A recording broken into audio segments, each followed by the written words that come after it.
Olá, tudo bem? Essa é mais uma live então do Museu de Artes Visuais Ruth Schneider.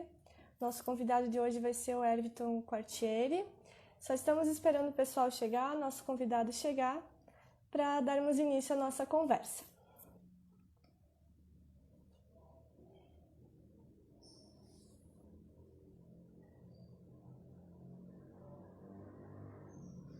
A live de hoje vai ser então sobre fotografia artística.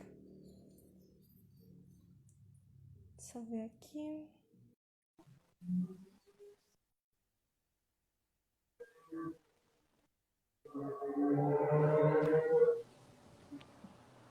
E aí, gente, Olá, tudo Erviton, bem? tudo bem? Tudo certinho, tudo ótimo. Que bom, seja bem-vindo. Não, obrigado, obrigado. Vou começar me apresentando então. Eu sou a Jéssica, sou estagiária do Museu de Artes Visuais Ruth Schneider, que fica na cidade de Passo Fundo. O nosso museu, que é vinculado à Vice-Reitoria de Extensão e Assuntos Comunitários da Universidade de Passo Fundo, se encontra nesse momento fechado ao público, né, devido ao contexto da pandemia, e vemos, por meio dessas lives, nos colocar mais próximos da nossa comunidade, com conversas como a de hoje. Nosso convidado, então, é o Erviton. Vou lhe apresentar. O Erviton é mestrando em Educação e bacharel em Publicidade e Propaganda pela Universidade de Passo Fundo. Erviton é fotógrafo há 12 anos e em 2016 realizou a sua primeira mostra individual no Museu de Artes Visuais Ruth Schneider, com a série Narrativas Imagéticas das Ocupações Urbanas, que vai ser dos temas da nossa conversa. Então, bem-vindo novamente, Erviton, que prazer tê-lo conosco.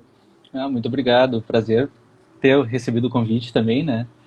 E é sempre bom falar sobre fotografia, falar sobre arte e falar com o nosso museu, né? Que eu tenho tanto apreço assim aqui na cidade. Que bom.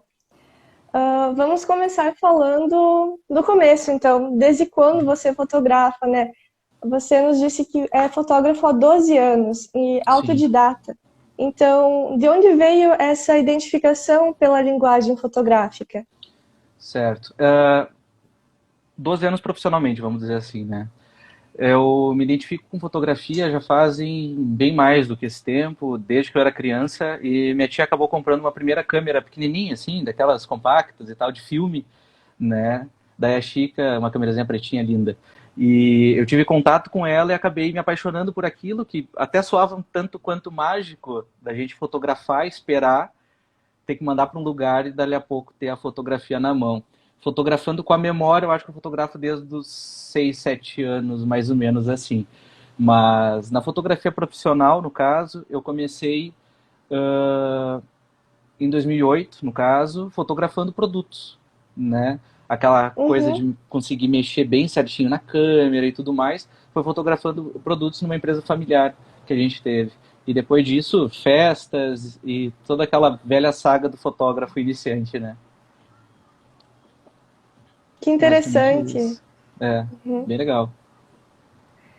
E contextualizando assim para o pessoal de casa, Uhum, de fotografar produtos para ser um fotógrafo artístico existe uhum, uma grande diferença, assim. com certeza. Você poderia contar pro pessoal o que torna as tuas fotos uma linguagem artística e não só um mero registro? O que torna as tuas fotos uma obra de arte? Certo. Eu acho que assim, essa é uma grande responsabilidade que a gente tem tendo um curso de artes visuais numa cidade e tendo um museu numa cidade. Sem um museu, sem um curso de artes, a gente não tem arte.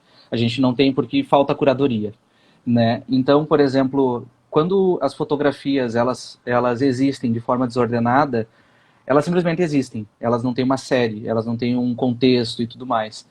Podemos fazer diversas fotografias, por exemplo, do mesmo espaço, em momentos diferentes, em anos diferentes. O que vai dizer se é arte ou não é arte, felizmente, é um curador e não o artesão, né, que a gente tem. Eu me considero um artesão na fotografia porque eu gosto de destrinchar ela de várias formas, assim.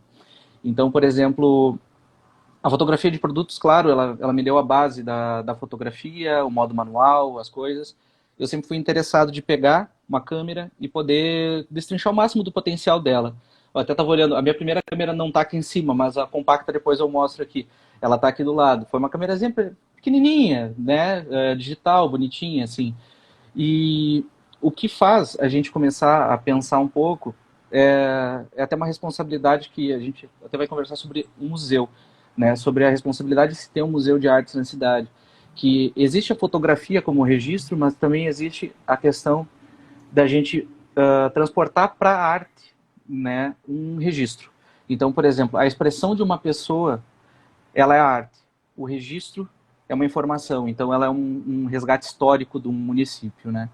Então, por exemplo, quando a gente trata uma fotografia como arte, a gente tem que dizer qual a função social dessa fotografia e não apenas a questão histórica dela e básica de contar algo, né?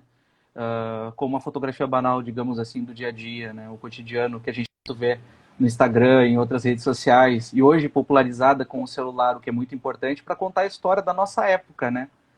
Que a história da nossa época está sendo Sim. marcada pela fotografia efêmera, onde a gente simplesmente não tem mais assim uma apreciação, né, dela. Sim, muito interessante tudo isso que você colocou. A gente pergunta isso muito porque é uma dúvida muito frequente entre o nosso público também. Quando a gente falou que ia fazer uma live sobre fotografia, surgiram essas questões, né? Então é importante a gente contextualizar. Claro, A imagem tá claro. ruim do Everton. Pode ser a Tá internet. travando, pessoal? Vocês estão conseguindo ver? Alguém comentou aqui que não tá muito boa a conexão.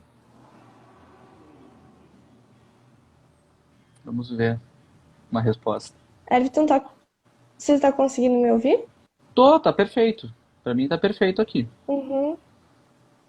Então, continuamos. Se tiver algum Continuamos. problema, o pessoal avisa nos comentários. Claro. Enfim, como nós estávamos falando, né, é importante pontuar todas essas questões, principalmente porque essas lives, elas têm o objetivo de democratizar esse acesso.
Perdendo a conexão aqui com o nosso convidado, mas agora voltou para mim, pelo menos.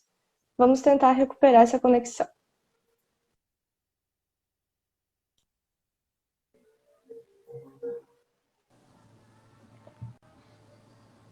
Recuperamos a conexão, Acho, será? acho que recuperamos. Vamos ver se Acho vai que dar sim. certinho. Melhorou bastante o teu áudio para mim. Que Vamos bom. ver se agora dá certo. Sim. Então, dando continuidade, estava dizendo antes que a gente considera importante tratar dessas questões bem didáticas, porque um dos objetivos dessas lives é mesmo facilitar as compreensões, ampliar esses horizontes, né? Com certeza. E falando um pouco, então, agora do edital, que acho bem importante falar também. O Mavres, ele dispunha de editais todos os anos para a realização de exposições dentro do museu. Então, os artistas poderiam concorrer, enviar os seus trabalhos e expor em 2 salas do Museu de Artes Visuais. E, por um tempo, nós não tivemos esses editais, em função de que o museu passou por um momento de interditado, ficou interditado, depois veio a passar por uma reforma, e abriu em agosto de 2019. E agora estamos fechados novamente ao público em função da pandemia. A última edição, então, desse edital foi em 2016, que foi quando o Wellington participou do edital, com essa exposição sobre as ocupações urbanas. Everton, qual a importância, na tua opinião, da existência desse edital dentro do museu em Passo Fundo? É de fundamental importância, na verdade, porque ele consegue dar voz a, como eu havia dito anteriormente, a pessoas que têm trabalhos bacanas de poder apresentar para a comunidade, né? Então, por exemplo, com o edital, eu organizei a exposição, né? Eu já tinha ela de forma desordenada, né? E com a ajuda até da Maria Teixeira, que agora ela foi do curso de artes visuais e faz pós-graduação na URGS, ela conseguiu dar uma cara de exposição para aquilo ali para mim, né? Essa que é a grande função do curador, da curadora. Claro. O espaço expositivo, ele tem fundamental importância porque, no final das contas, é onde a sociedade pode se expressar, não apenas, como a gente estava conversando antes, a questão histórica, né? A questão do registro ou das obras de forma desassociada, né? Em imagens, mas dar uma voz a ela, dar um corpo a ela, né? Mostrar como realmente é determinado assunto. E, se vocês verem, vai ter gato passando por aqui o tempo todo, tá? Então, possivelmente um vai cruzar aqui daqui um momentinho, assim, vai pular na janela e tal. Não se assustem. Que aqui tem 3, então daqui a pouco eles começam. Mas é de fundamental importância. Uma cidade sem museu de artes e sem um edital desses perde muito em questão histórica para o município, em questão de arte para o município. Sim, muito importante, né? Que nem você disse, não teria existido essa exposição em outro espaço se não fosse o edital do museu, né? Então essa exposição aconteceu por causa do edital. Sim, com certeza. Isso é muito importante, né? Muito, muito, muito importante. Você enxerga o museu como uma possibilidade de porta de entrada, assim, para novos artistas? Talvez isso foi o caso para você? Eu já tinha alguns trabalhos sendo feitos na cidade, né? Mas de forma a ter corpo, se tornar arte, ter uma proposta expositiva, ter um texto curatorial que foi feito também pela Maria Teixeira, foi um ótimo momento, assim, e é uma porta de entrada, claro, né? Tem outros ótimos artistas. Naquele mesmo ano estava concorrendo o Fio, né? Que foi um aluno das artes visuais, que é um baita artista aqui da cidade, um grande amigo. Ótimo artista. Maravilhoso, maravilhoso. A arte dele é fundamental também para a cidade, porque é genial. Enfim, mas são desses espaços, por exemplo, que se toma corpo e se toma voz, né? Que as pessoas tomam essa voz. Então ele é de fundamental importância. Todos os anos que o museu ficou fechado foi de tristeza, assim, por uma questão estrutural ali e tudo mais, que a gente compreende, né? Ainda mais por causa das concessões e tudo. Só que é de grande tristeza quando a cidade perde esse espaço, porque a gente deixa de conhecer artistas. Eu, por exemplo, a minha família foi sempre me incentivando a visitar os museus, assim como a escola, porque eu frequentei o ENAVE, então fica bem próximo do museu, né? Eu sou estudante ali do ENAVE e os professores levavam nós para o museu. Então, tu vê uma exposição de um artista novo, ou de um artista já consolidado na cidade como a gente tem, vários grandes artistas, foi sempre muito bom e muito fundamental, né? Então, esse é o espaço da gente poder conhecer e poder se enxergar também nisso tudo, né? Que bom. Realmente, a gente sempre fala aqui nas nossas lives, nas nossas publicações, mas é interessante a gente reiterar, como você disse, a visita com a escola, a visita com a família. Nós somos um museu hoje que atende um público a maior parte é um público escolar. E isso é muito importante no sentido de que nós não somos só o único museu de artes em Passo Fundo, nós somos o único museu de artes na região. Então, todas essas escolas, essas instituições que nos visitam, não teriam acesso a esse tipo de espaço museológico se não fosse pelo MAVDES. Então, é um espaço realmente de grande importância, tanto para artistas quanto para a comunidade escolar. E esperamos que ele permaneça aberto por muito mais tempo agora, depois dessa reforma, que esperamos que dê tudo certo. Esperamos, com certeza. Entrando agora um pouco, Everton, na narrativa da exposição que você apresentou no edital. Uma exposição muito interessante. E no texto de abertura você fala sobre uma proximidade do teu trabalho com o trabalho do fotógrafo Sebastião Salgado. Achei muito interessante, porque a maioria das pessoas conhece o trabalho desse fotógrafo. Eu queria te perguntar de que maneira que isso influencia o teu trabalho e se você se inspira em algum artista em especial na tua construção. Certo. Até essa parte do texto foi bem interessante, porque foi ela que escreveu, né? E daí, quando eu li, assim, eu falei, pô, tu acha? E aí, simplesmente, ela falou assim, pô, um baita fotógrafo, fotógrafo preto e branco. Eu tive acesso ao trabalho Realmente. desses... sensacional, né? Eu tenho alguns livros deles, que eu comprei ali por 2015, 16 ali.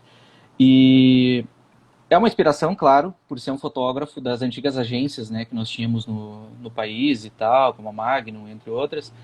E o Globo também foi uma baita agência de jornalismo, né, que a gente teve. Naquela época que tinham as grandes matérias, que enviavam fotógrafos para determinados lugares, né. Então, sim, claro, é uma referência, mas é uma referência que eu adquiri após a faculdade, no caso, quando eu entrei. E aí tem a importância de se estar dentro de um curso, né, dentro de uma faculdade que tenha arte e comunicação como seu pilar fundamental, porque eu conheci ele ali, eu não conhecia antes. Eu fui conhecer em 2014, quando eu fui para minha segunda faculdade, né? Então, foi bem interessante, porque estavam organizando uma viagem para visitar a exposição do Gênesis, lá em Porto Alegre, que ela atravessou toda a cidade. E eu não fui, não pude ir porque eu estava trabalhando na época, né? Então, é engraçado isso, porque eu não conhecia antes, mas eu já, de certa forma, quando eu vi, eu comecei a admirar de cara, assim, né, o trabalho dele.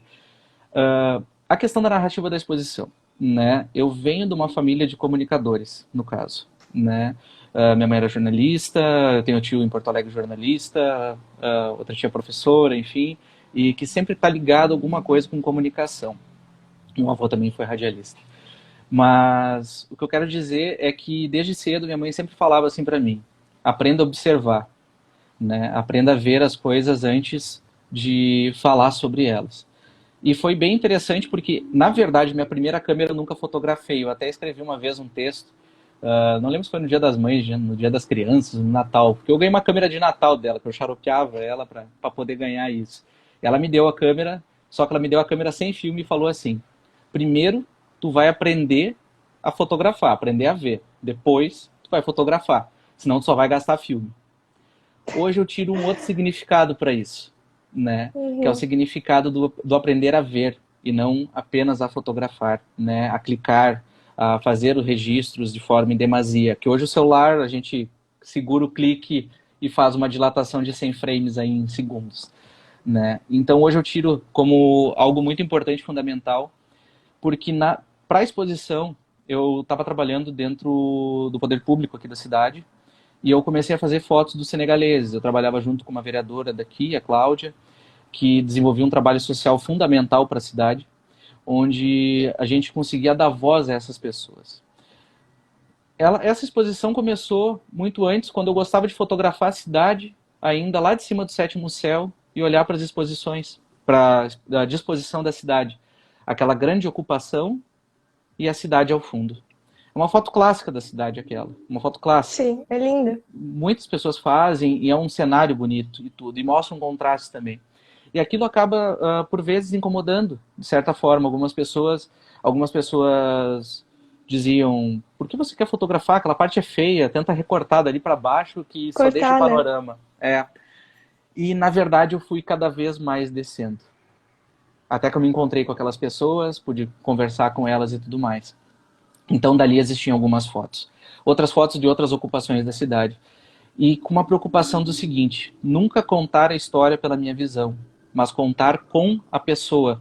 Esse termo também eu fui adquirir também na nossa universidade, quando eu vi uma palestra do Igor Simões, lá de Porto Alegre, que ele estava falando sobre uh, os autores negros e tudo mais, a negritude, né? Onde Foi incrível aquela palestra. foi maravilhosa, foi maravilhosa. Ele é Foi. uma pessoa sensacional. E simplesmente da gente conseguir ver ele falando aquilo. Não fale por eles, fale com eles. E aquilo me deu todo aquele insight de tudo que eu já ouvia da mãe falando, todas as coisas que eu sempre percebi na vida. Não fale pelas pessoas, fale com as pessoas, converse com as pessoas. Então a imagem sempre ela chega após a conversa. Então toda aquela exposição, na verdade, na parte onde ela tinha os olhares e tudo, ela era as pessoas com uma pergunta simples: diga para a sociedade tudo aquilo que você quer dizer com apenas um olhar. Era isso que eu pedia para elas. Organizava elas, claro, com o fundo que eu desejava, esteticamente, né, bonito e tudo mais ali. Não gosto da palavra bonito, mas também, né, vamos dizer assim, porque é uma coisa que não existe. Harmônico. Agora, harmônico isso, que ficasse agradável ao olho comum. E era muito bacana da gente conseguir ver isso, e aquelas pessoas olhando para as outras pessoas com um olhar, e as pessoas sentiam aquilo dentro delas. Bem como na parte dos senegaleses, onde, de uma forma muito sutil, eu conseguia, por exemplo, no Magal de Tobá, que foi a celebração que eu acompanhei ainda em 2014, dar a voz a eles, mas também mostrar uma outra coisa, que muitas vezes passou despercebido, que era onde que não tinha muitos passafundenses lá, que não tinha muita comunidade local lá. Eles estavam dentro de um CTG aqui da cidade, que abriu as portas a eles mostrarem a cultura. Mas a exposição começa antes ainda. E a gente consegue conversar um monte sobre ela, porque ela começa antes fotografando eles nas ruas, com as pessoas em foco, cruzando, né, mostrando aquela simetria, onde aquelas pessoas simplesmente estavam ali paradas, sabe, querendo vender, mas o porquê? A gente não sabia. Então, quando eles abrem as portas, uma das fotos da exposição são eles rezando, apenas um passafundense, eu não lembro, não vou lembrar direito quem que era, mas eu acho que era de uma das rádios aqui da cidade, se não me engano da Diário, estava aquele repórter sentado numa das cadeiras, mas eu peguei ele daqui para baixo apenas.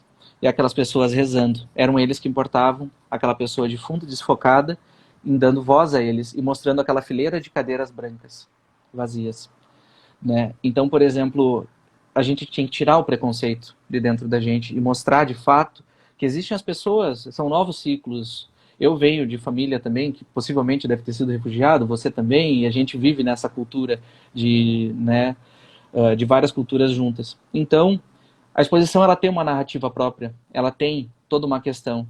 Mas também no final dessa parte dos senegaleses, nós temos eles na rua, no Festival de Folclore, se não me engano, de 2015. Onde eles eram a peça fundamental, a peça central, mas ao fundo, os passafundenses desfocados. Naquele momento a gente não importa a cultura, a nossa cultura, importa a cultura deles, importa a cultura que eles estão nos mostrando, né? Então, são formas diferentes, são narrativas diferentes de ocupações cotidianas, onde a gente passa por eles no cotidiano, no dia a dia. Aquele grupo teatral não eram de senegaleses propriamente de um grupo, mas eram deles mostrando a cultura. Uhum. Né? Então é muito, muito fundamental que a gente mostre as diversas culturas, sejam a nossa, né, do cotidiano, sejam das pessoas invisíveis ao nosso cotidiano, mas também as culturas diversas que estão chegando, porque é um planeta pequeno, a gente está dentro dele e Sim. nós vamos misturar, não tem como. Sim, o pessoal está dizendo nos comentários sobre como esse trabalho é importante, é necessário. Foi uma exposição para o museu que foi muito marcante, para o nosso público também.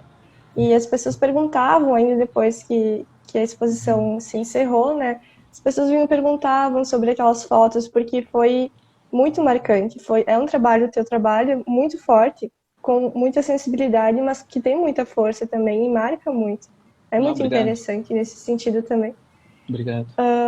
E nesse teu trabalho, a gente não pode deixar de notar um caráter político. Sim. Tá até no texto de abertura uma frase que diz que esse trabalho vem de um despertar político. Você gostaria de falar um pouco mais para a gente sobre esse viés, assim? Podemos conversar, sim. Eu acho que a política nada mais é do que o convívio social. A gente convive de forma Sim. política, tratamos as relações humanas de forma política, né? Então, quando falam criminaliza a política, a gente fala, a gente não está podendo conversar mais, né? Porque, no caso, política é tudo. Política é o que nós estamos fazendo aqui agora, inclusive. Sim. Né? O que acontece? Quando a gente invisibiliza essas pessoas, a gente está jogando para baixo do tapete muitas coisas que estão no nosso cotidiano. As pessoas a gente joga para baixo do tapete. Da mesma forma que eu sempre vi e trato a fotografia nas redes sociais também como uma forma de picho, né? A gente tem o picho. O que é o picho? São a manifestação das pessoas em ambientes urbanos, né? Pessoas que estão invisíveis e de certa forma elas vão serem tratadas como pessoas invisíveis até que elas apareçam e simplesmente incomodem de certa forma. né? O caráter político dessa exposição se trata dessa forma, colocar as pessoas dentro do museu, falar assim que uma pessoa que vive numa situação de ocupação, vulnerabilidade social, ela não é uma pessoa vagabunda, ela é uma pessoa que está em vulnerabilidade e merece um respeito, e merece uma consideração, e principalmente o olhar do poder público para isso. Que se a gente tem um poder público, por exemplo, invisibiliza isso, e uma sociedade que dá aval para o poder público invisibilizar, a gente vai achar que aquela situação é uma situação atípica, uma situação que não existe ou que não deveria existir. Porque, teoricamente, todo mundo tem compaixão, né? Todo mundo olha, nós vivemos uma sociedade em que somos catequizados muito cedo, né? E sem querer, vamos dizer assim, e que a gente aprende que a gente tem que ter amor ao próximo. E o amor ao próximo simplesmente é isso, é a gente poder dar voz às pessoas e não criticar as pessoas, não importa da forma que elas ajam, não importa nada. Elas têm contextos sociais diferentes, nós não vivemos num contexto pleno. Então, quando eu vejo alguma pessoa falando, aquela invasão atrás da prefeitura, há quantos anos existe aquilo? Quais são as pessoas lá? O que aquelas pessoas fazem lá? O que era a vida delas antes? São perguntas que a gente tem que se fazer, não julgamento e não pré-julgamento, certo? Então, por exemplo, quando a gente coloca aquelas pessoas marginalizadas para dentro de um museu, a gente está falando da história do município e a gente está dando voz de arte àquilo. Por quê? A arte não é do artista. Eu fiz a foto, claro, eu pensei na foto, até podemos conversar sobre isso depois, entre o fazer e o criar e o tirar a foto, né, como dizem. Mas, sim, mas é a voz aquelas pessoas são a arte, a comunidade, a organização social é a arte, né, o município é a arte, e a gente convive dessa forma, né, então colocar isso para dentro do museu é fundamental, é lindo, e a narrativa são as pessoas, é o nosso cotidiano, básico assim, né. Sim. E aí entra também um papel social do museu, que Sim, pode passar despercebido muitas vezes, mas que existe e que é muito importante, muito relevante. com certeza. E sempre importante destacar também, né? Muito, muito. Diante de tudo isso, como você disse, a política é tudo, a política é uma parte importante desse Sim. trabalho, de diversas formas. Então, você acredita que seria possível hoje fazer uma arte apolítica? Não, não, isso não existe. Isso não existe. A arte, a política, ela não é arte em primeiro lugar, ela é decoração, né? E existem várias formas. A gente pode admirar uma bela decoração. Um quadro bonito numa parede de uma sala, todo mundo gosta, todo mundo quer, mas aquilo talvez não seja arte, né? Não tem um caráter fundamental para aquilo. E naquele momento que a gente trata a arte como uma mera decoração, ela é inofensiva. E se ela é inofensiva, ela é apenas por um momento e aquilo que passa despercebido no nosso dia a dia, né? Então, por exemplo, a arte tem que ser política.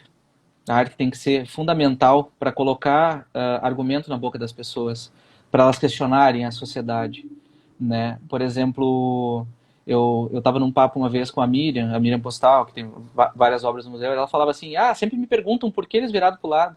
Ela falou, porque eu gosto, porque eu fiz assim. Mas tem várias questões fundamentais dentro dela que levaram aquelas figuras masculinas estarem para o lado, né? Então aquilo ali também é um ato político, né? Assim como quando a gente vê a Roseli, né, do Olesque Preto, todas as obras, já no fim da vida dela, elas mudavam o caráter do rosto, elas mudavam tudo aquilo porque os fantasmas começaram a vir dentro dela e tudo mais, e a doença começou a tomar mais forma. Então, a gente se expressa, e a gente tem que se expressar para poder dizer algo, porque senão a gente só repete. E essa reprodutibilidade que a gente tem, ela é inofensiva para o mundo, na verdade. Uma conversa é um ato político e a arte tem que ter um caráter político. Se ela não incomodar, nós estaríamos vivendo no Éden, né? Naquele mundo perfeito, com as maçãzinhas e tudo bonitinho. Mas a gente não vive nesse mundo. A gente vive num Realmente, mundo que é completamente desigual e a arte inofensiva ela é uma bela decoração para uma parede da sala. Mas só isso. realmente. E essa arte decorativa não vai entrar no museu, né? Não. Porque a gente fala que é impossível a gente manter uma posição neutra. Não existe como uma instituição museológica assumir uma posição neutra. assim, politicamente, até porque não, não é impossível em relação à arte mesmo, o Museu de Arte ser Com uma certeza. instituição neutra. Não existe Você neutralidade falou, política, né? A gente não tem essa exato, neutralidade. A gente prima pela neutralidade, a gente prima pelo um lado que já está, ou um lado mais forte, ou um lado que simplesmente sim. não importa a todos. Porque se a situação está desigual, nós temos que ter, então, um caráter político para deixá-la igual. E se a arte for pacífica, vamos dizer assim, ela simplesmente é conivente de toda a situação. Então ela não existe. Sim, daí a importância de trabalhos como os teus estarem dentro do ambiente museológico, né? Você falou antes sobre esse conversar com as pessoas e não falar por elas, né? É muito importante isso e nós gostaríamos de te perguntar, Vitor, como que foi para você a experiência de se colocar próximo dessas pessoas que você fotografa? Como foram esses diálogos, essa convivência com as Sim. pessoas que você fotografou? Sim, podemos até conversar assim bem sobre ocupações e sobre a questão da ocupação Lanceiros Negros lá em Porto Alegre, que a gente vai conversar também, mas é uma questão fundamental é entrar no ambiente sem pré-julgamentos, entrar desvestido de toda a nossa cultura, vamos dizer assim. A nossa cultura não se aplica aos outros, né? Simplesmente ela é uma cultura que é nossa, que nos é dada, é uma classe média, é aquela cultura básica das músicas que a gente gosta e tudo mais. A gente entra dentro de uma comunidade, nós temos que simplesmente ficar quietos e consumir a comunidade. Eu sempre gosto de brincar assim que não existe festa ruim, né? Existem umas festas estranhas, mas festa ruim não existe. Você tem que se divertir naquilo que aquela comunidade está se divertindo. E quando eu entrava dentro das comunidades, a primeira coisa a ser dita assim com eles é: oi, bom dia, como vocês estão? Me mostre o lugar de vocês. Né? Em diversas residências, eu poderia citar também um mini documentário que eu fiz em parceria ao Sul 21, aqui do estado, né? Um jornal aqui do estado, que se chama Terra Ocupada, né? Que fala de outras ocupações urbanas aqui de Passo Fundo. E a primeira pergunta é: como vocês estão? É conhecer eles. É no dia a dia. É o básico, básico do básico. Porque no momento que a gente tira o preconceito, aquelas pessoas são simplesmente pessoas. Que tu vai tomar um mate na casa de um amigo, que tu vai conversar, comer um pinhão, uma coisa do tipo. São pessoas. E a partir daquilo, aquelas pessoas vão se abrir para ti e vão te contar as histórias delas. Né? Então, por exemplo, quando eu cheguei na ocupação Lanceiros Negros, foi na semana do meu aniversário. Eu passei meu aniversário dentro da ocupação. Foi muito legal. E não por nada demais, mas simplesmente por estar lá dentro, Por sabe? Naquele estar lá. momento especial. E dormir no chão, passar frio e tudo mais, e conviver com aquelas pessoas de forma completamente organizada, que a gente pensa uma ocupação como algo completamente desorganizado, que na verdade não é.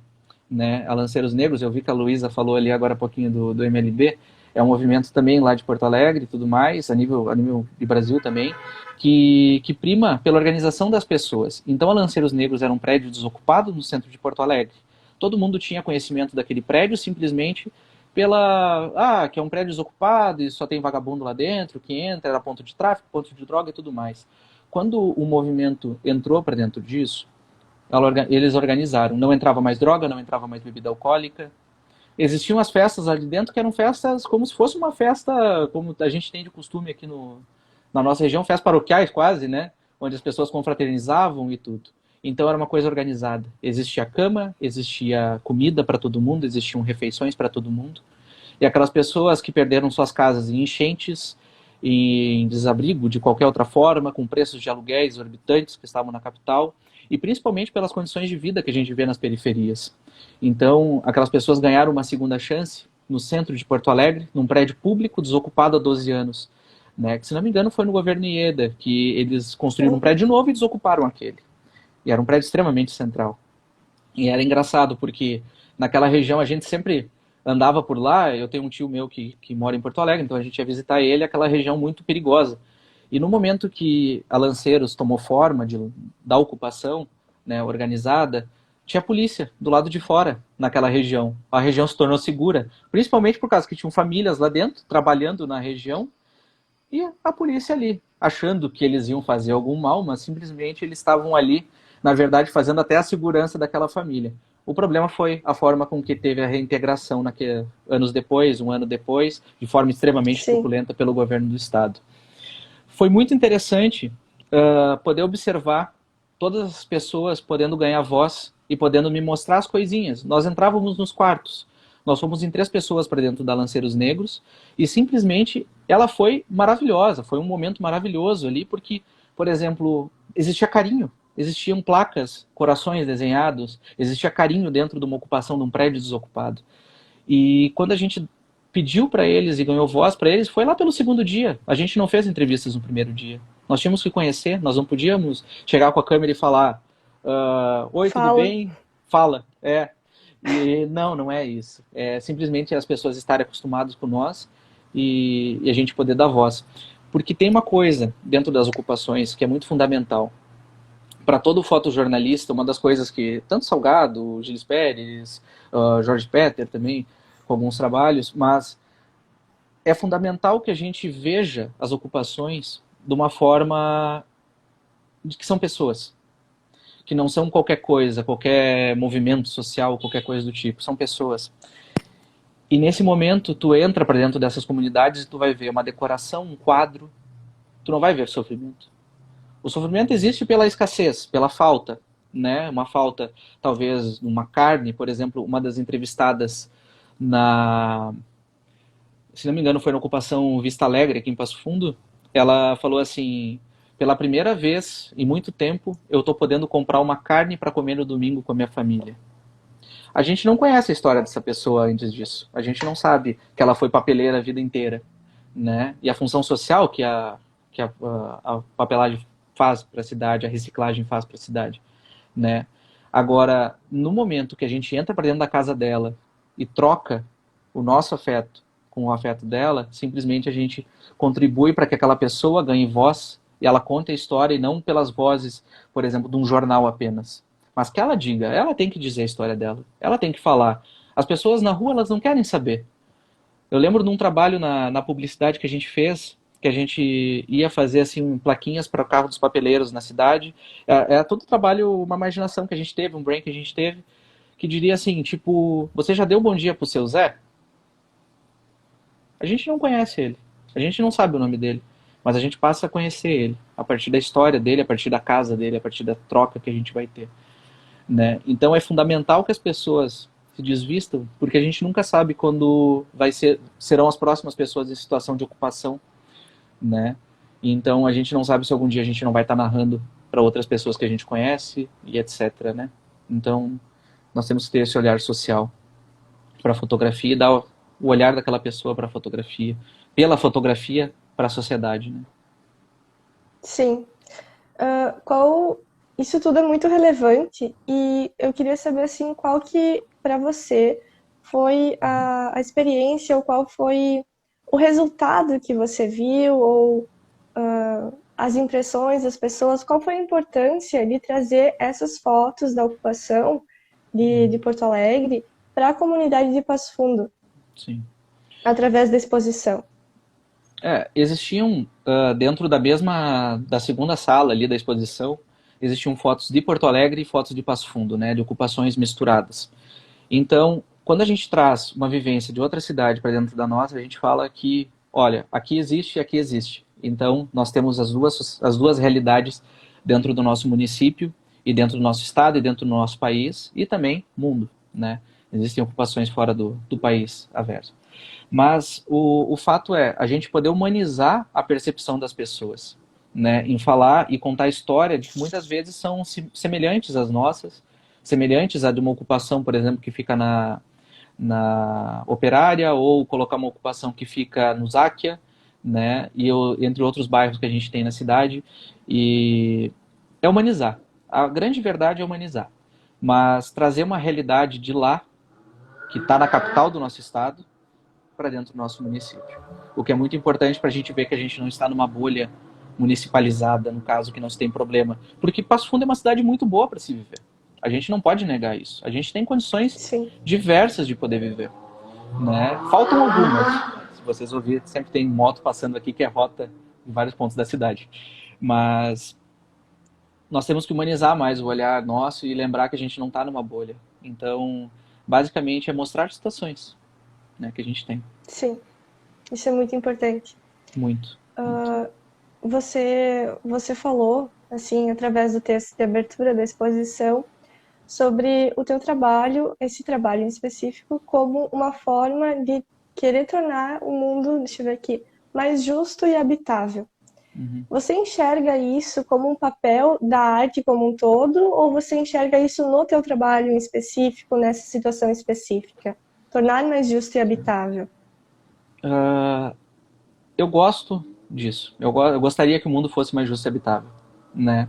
Mas a fundamentação da arte, como eu estava falando lá no início, entre a arte e a história, e nós temos a sorte de ter um museu de arte junto com o museu de história, o que é, eu chamo isso de sorte, é onde a gente vê uma parte do município, o que é uma realidade, e o outro que é uma percepção artística da realidade, né? E os dois se fundem. Então, o Mavris, por exemplo, é fantástico por conta disso, né? O papel da arte deveria deixar o mundo mais igual. Mas ela não tem esse caráter e não deve ter esse caráter assim. Ela tem que mostrar o mundo, simplesmente, pela visão de uma pessoa. Geralmente a arte é crítica. Temos várias artistas mulheres, por exemplo, que criticam a sociedade patriarcal e machista de uma forma muito sutil nas suas artes, né? Então, como é que a gente consegue trazer esse caráter para dentro do mundo mais igual? É escrachar mesmo na sociedade que a gente precisa disso.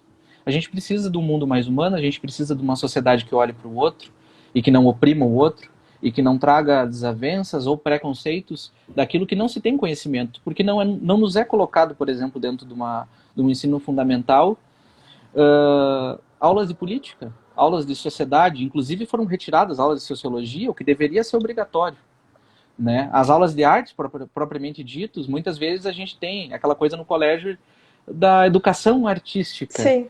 né, que a gente vai colar o palitinho, vai fazer uma artezinha, isso e aquilo. Eu tive professores, duas professoras sensacionais, que foi a Cida e a Olga.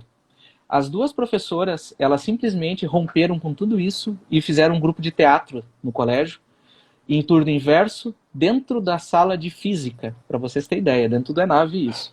E era aquele grupo quase legal, assim, onde juntou aquelas pessoas que queriam.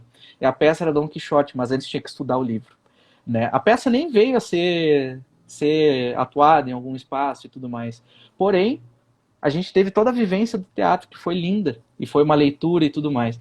Então, arte e cultura, tudo, ela tem que tentar deixar o mundo mais igual, e ela tem que botar na nossa cabeça a conscientização, né? A conscientização de que existe um mundo real ali fora, e que não é a nossa timeline, né? Nosso feed, não é a beleza harmônica, um padrão estético já estabelecido entre os altos contrastes que nos agradam, os tons quentes nos agradam, mas a Sim. fotografia preto e branco mesmo, que eu adoro, é justamente para as pessoas não ficar passando. De repente, um paninho branco no canto da imagem chama tanto atenção quanto um céu. E aí aquele pano talvez tenha mais a dizer do que a própria fotografia no geral, no total, né? Sim. O Glauco Pinto de Moraes, um artista passofundense, ele nos traz uma ideia muito interessante de que a arte necessária é aquela arte subversiva. Nesse sentido, você, a partir de tudo isso, enxerga o teu trabalho como uma arte subversiva? Pode-se dizer que sim. Pode-se dizer que sim. A subversão e a rebeldia e qualquer coisa do tipo, a gente tem que mostrar ela e, como eu disse antes, tem que escrachar ela. Porque senão nossas timelines estariam cheias de coisas fofas, coisas bonitinhas, e que tornam nosso dia mais leve, claro, porque a gente não quer ver a realidade nua e crua como nos é dada, como é sair de casa, por exemplo, com medo. Por que a gente sai de casa com medo? Porque simplesmente vai ter alguém que pode querer aquilo que a gente não tem. Então, essa rebeldia de, por exemplo, colocar a subversão numa timeline ou dentro do museu, ela é fundamental para a sociedade poder funcionar.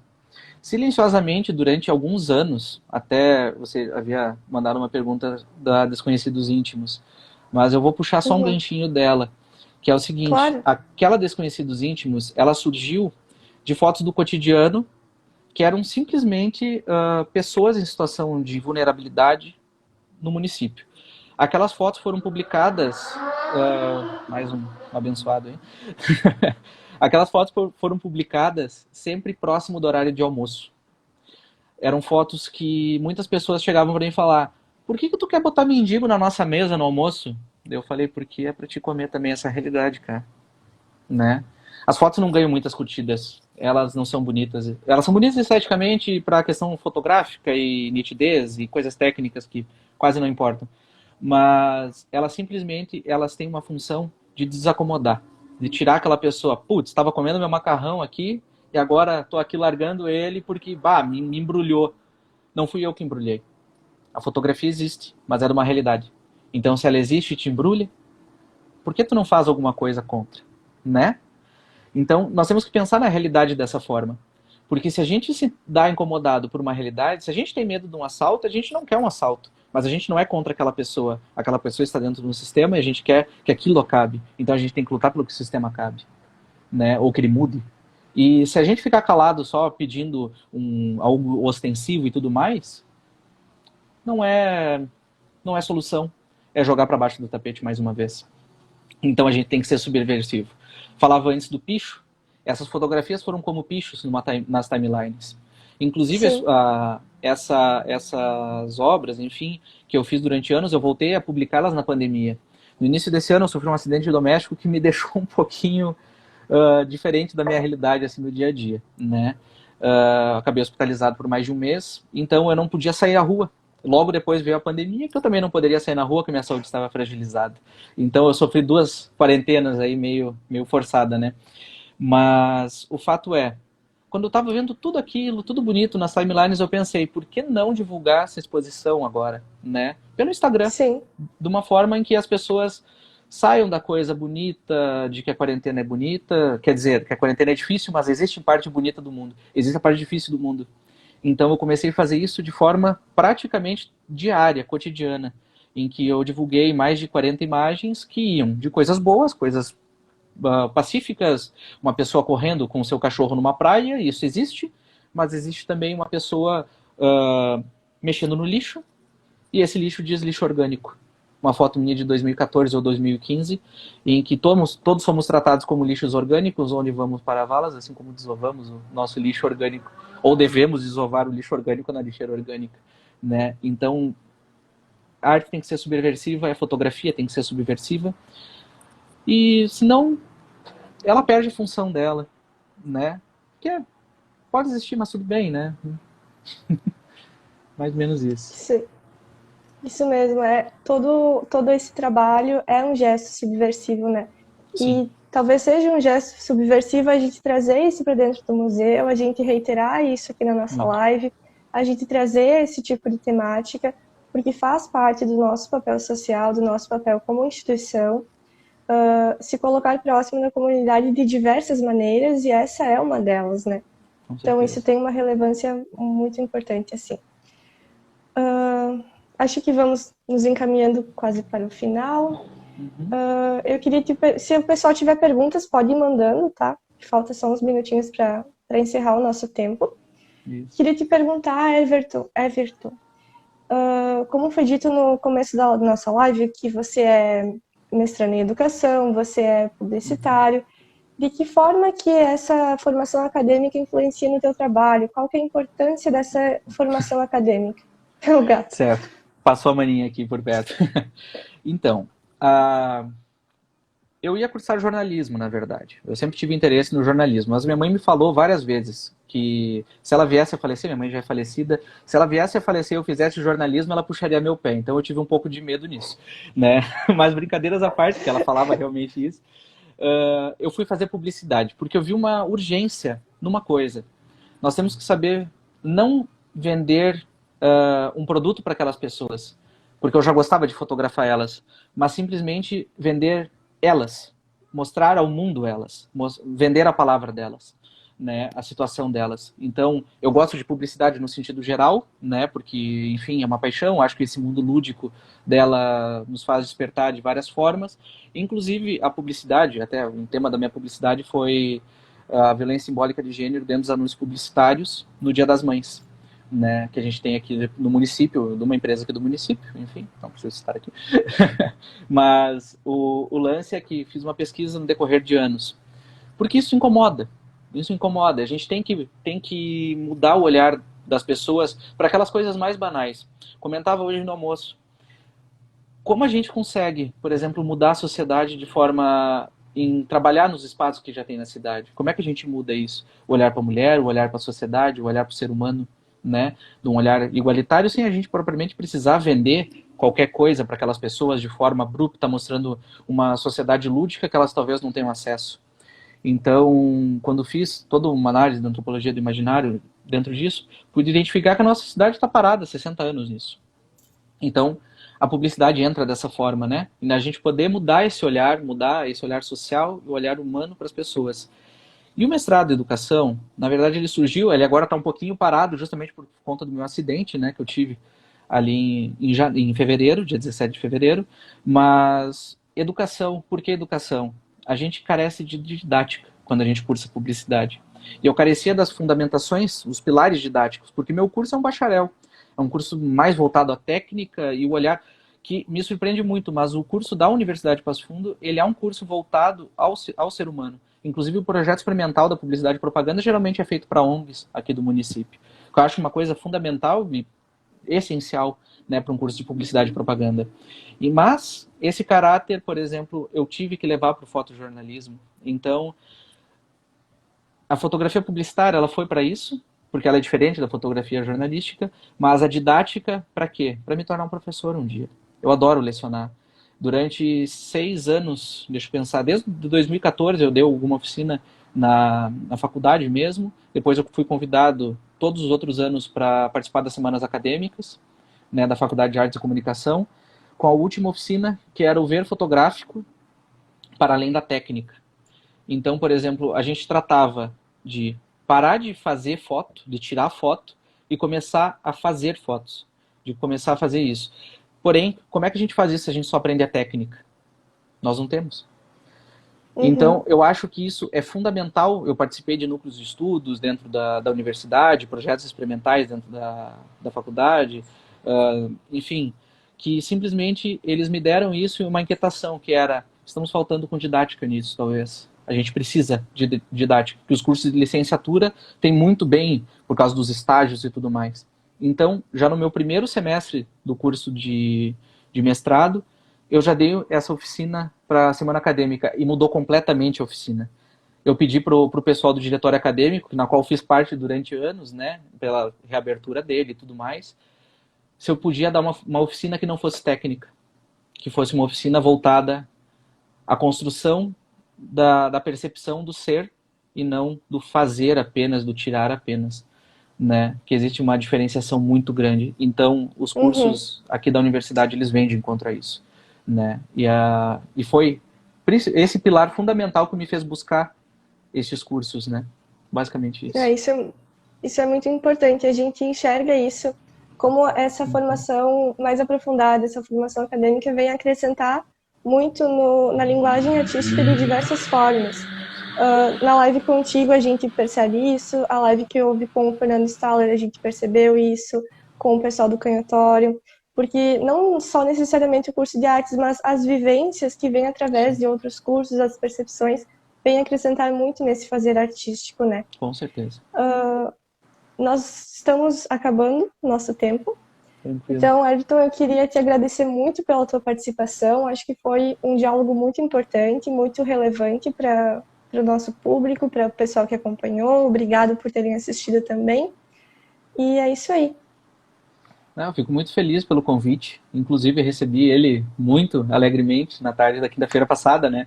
Eu estava até, aquele frio que estava aqui na cidade hoje, um grande calor até, e recebi com grande alegria, porque é sempre bom poder falar sobre fotografia de uma forma para além da técnica fotográfica, né? Claro. Porque tem uma frase que até é um filósofo tcheco, radicado no Brasil, professor aqui também durante anos, que foi o Wilhelm Flusser. Ele fala que o aparelho, no caso a câmera, ele nada mais faz do que reproduzir o que a empresa deixou perfeitamente para te reproduzir. É verdade. E que a partir disso, sim, Uma tela, por exemplo. A tela só vai ser pintada de forma perfeita porque ela foi feita de forma perfeita, né? Então, a câmera só reproduz aquilo. O fundamental para isso tudo é a pessoa que está por trás da câmera, é o ver daquela pessoa e, com certeza, por conta do curso de artes, eu comecei a pensar de forma diferente pelos papos com todas as pessoas que ali habitavam sobre o fazer. Por que que a gente tem que fazer algo, né? Simplesmente a gente tem que construir um olhar sobre tal argumento. Uma tela não é pintada só por conta de uma tela. A tela, ela não pode ser simplesmente feita, uma fotografia simplesmente feita. Ela tem que ter um porquê que ela está sendo feita e uma motivação para qual ela foi feita. Então, apenas replicar o que o aparelho já é de forma fácil de aplicar, é só clicar um botão, literalmente, é barbada. Então, fazer uma live dessas, poder falar um pouquinho sobre isso, eu acho que é de grande importância e relevância para a gente começar a ter outro olhar sobre, digamos assim, a prima pobre da arte, né, que a gente tem, que é a fotografia. Ela ainda está por ali de uma forma que não é tão valorizada quanto ela deveria ser valorizada. Porque a fotografia, de uma forma muito simples, ela populariza e ela dá voz a todas as pessoas. Hoje, principalmente com o celular, que a gente pode conversar dessa forma, né, com tantas pessoas de forma instantânea. Mas a fotografia, ela é bela, ela é linda, ela é fundamental para o crescer de uma sociedade, né, para o crescer de uma comunidade também. Muito obrigado. Longa vida ao nosso museu, que desde criança Longa eu vida ao habito. Magres.